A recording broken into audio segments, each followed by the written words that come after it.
Ayan sat quietly by the window as the evening light slowly faded over Lahore, but his mind was not resting at all. The house was normal from the outside, yet inside him there was a strange tension he could not ignore. His wife Sarah had been acting distant for weeks, not in a loud or obvious way, but in small changes that slowly built a wall between them. She spoke less, smiled less, and seemed lost in her own thoughts. Even when he was sitting right next to him that evening, she entered the room with her phone in her hand, placed it on the table without looking at him, and sat down as if she was crying something heavy inside her chest. Aya noticed everything but chose not to rush her because he knew forcing words never brings truth. After a long silence, Zara finally spoke in a soft but uncertain voice, asking him if he ever thought about how life would be if people made different choice. And although the question sounded simple, Ayan immediately felt there was something deeper behind it. He looked at her carefully, reading her expression instead of just hearing her words, and replied calmly that everyone thinks about choice, but real life is about living with them. His answer did not specify the silence in the room, and Zara kept staring at the floor as if she was trying to gather courage for something bigger. After another few that felt longer than it actually was, she suddenly said something that shifted the entire mood, telling him she sometimes felt he could not stop her if she decided to walk away. Those words hit Ayan quietly but deeply, not like anger but like understanding something serious was being tasted between them. He did not react quickly, did not raise his voice, and did not show panic. Instead, he studied her face and realized she was not just speaking randomly. She was testing emotional boundaries, trying to see his reaction, trying to measure his attachment and strength. He leaned back slightly, keeping his voice steady, and told her she was testing something, not just talking. Zara's eye flickered for a second, revealing that she understood he had seen through her, but the still stayed silent, not ready to fully admit it. Ayan continued calmly, explaining that she was not really asking for permission to leave, but trying to see if he could break emotionally or lose control if she fused him. His words made the room feel even heavier because they were true, and truth always changes the atmosphere faster than arguments. Zara looked away slightly unsettled because she expected confusion or fear from him, not his clear understanding. Ayan did not chase her emotionally or try to stop her with desperation. Instead, he remained steady, showing that his confidence did not depend on panic or insecurity. He told her gently that he valued their relationship, but he would not lose his own self-respect by reacting to uncertainty or emotional test. That sentence stayed in the air between them, creating a quiet shift that realized that Ayan was not reacting the way she imagined, and that realization created a new kind of tension, one where she was no longer sure of the outcome she was trying to create. And as the evening continued in silence, both of them understood that this moment was not about anger or distance anymore, but about something deeper beginning to unfold between just pride and emotional truth, and neither of them know yet where it would lead next. The next morning in Ayan and Zara's house felt unusually quiet, as if the walls themselves were holding back towards that neither of them wanted to say too quickly. The sunlight came in softly through the curtains, but there was no warmth in their usual routine. Zara moved around the kitchen slowly, avoiding eye contact, while Ayan sat at the dining table with his phone in hand, not distracted but observing everything calmly. After the conversation from the night before, something had changed between them. It was not argument but a shift in understanding that made very small action feel more meaningful. Zara kept thinking about what she had said, and more important, how Ayan had responded. She had expected emotion, maybe even fear of losing her, but instead he saw something very different in him. Control, calmness, and emotional strength that did not depend on her reactions. That unsettled her more than she wanted to admit. After a while, she finally broke the silence, asking him directly why he did not question her more the previous night, why he had not tried harder to understand what she meant. Ayan looked up slowly, placing his phone aside, and answered in a steady voice that he already understood her attention and that asking more questions would not change the truth she was trying to explore within herself. His words were simple, but they carried weight because they showed he was not confused or emotionally unstable about the situation. Zara frowned slightly, feeling both frustrated and curious, and asked him what exactly he thought she was doing. Ayan did not hesitate. She told her she was not really trying to leave, but testing how much control she had over his emotions, testing whether he would react with fear, anger, or desperation.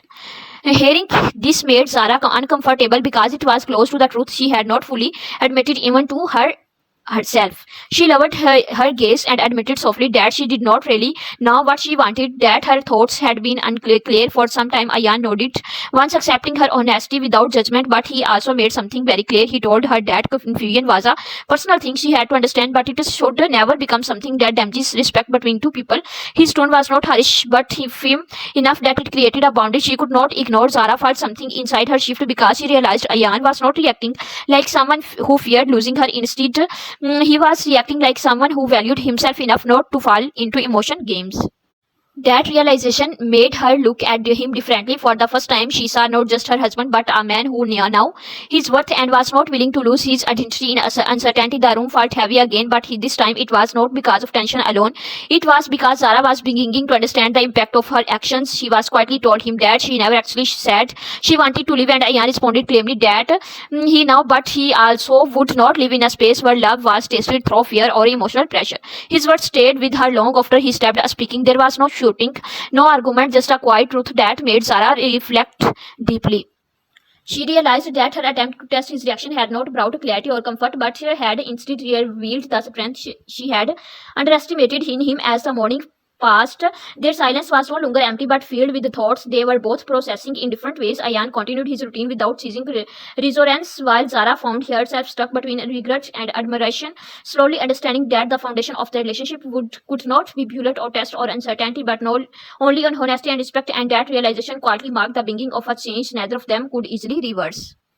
That evening, the house felt even quieter than before, not because they had nothing to say, but because both Ayan and Zara was crying thoughts that were too heavy to turn into words quickly. Ayan had just returned him after a long day, and as he stepped inside, he immediately noticed Zara sitting alone in the living room, her hands folded quite tightly, her eyes fixed on the floor as if she had been waiting for this exact moment. The tension from the past 2 days had not disappeared. Instead, it had settled deeper, becoming something more serious and reflective. Ayan placed his eyes on the table without rushing, then stood for a moment, observing him silently. Zara finally looked up, and there was something different in her expression now, less confusion, more clarity mixed with regret.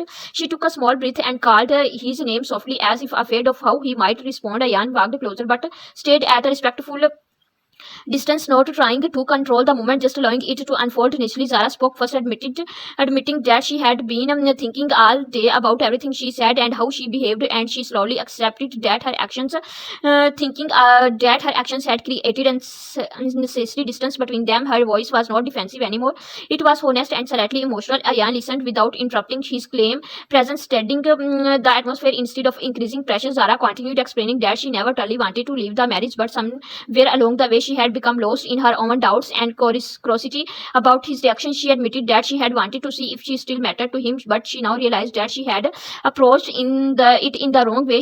As she spoke, her words became more scared, and the earlier confidence she had during her test was gone, replaced but vulnerability. Ayan finally responded after a long fuse, not with anger but with calm understanding. He told her that relationships do not become stronger through emotional tests but through honesty and respect. During confusion, his voice remained steady, but there was a firmness in it, the kind that comes from someone who has already decided that he will and will not accept. Zara looked at him carefully, realizing that he was not trying to punish her and or make her feel small. He was simply drawing a line about what is healthy in a relationship. She nodded, slowly acknowledging that she understood. For a moment, neither of them spoke, and the silence this time felt different, not tense, about reflective, as if both was processing something important at the same time. The Zara said quietly that she did not want to lose that what they had. Despite everything, she still valued their bond and did not want misunderstandings to damage it further. Ayan took a deep breath, and for the first time in days, his expression softly, slightly, he told her that losing each other was never the goal, but they needed to rebuild trust in a way that did not involve doubt or emotional guessing. His words were not emotional speeches, just simple truths spoken with maturity. Zara listened carefully, realizing that the strength he had tested in him was not coldness but stability. That realization made her emotional, not in a dramatic way but in a quite reflective way, where she understood the consequences of her actions more deeply than before. Ayan did not move closer immediately. Instead, he gave her space to process everything. After a few moments, Zara stood up slowly and said that she was wanted things to improve, not remain stuck in misunderstanding. Ayan nodded and replied that improvement would only come if both of them choose clarity over confusion. From now on, there was no dramatic resolution, no sudden change, just a mutual understanding forming step by step. As the night settled over the house, the atmosphere finally began to ease, not because everything was perfectly fixed, but because both Ayan and Zara he stopped playing emotional games and starting facing the reality with honesty. And in that quiet ending, there was a new beginning forming, not perfect but real, grounded in respect and slowly rebuilding what had been shaken.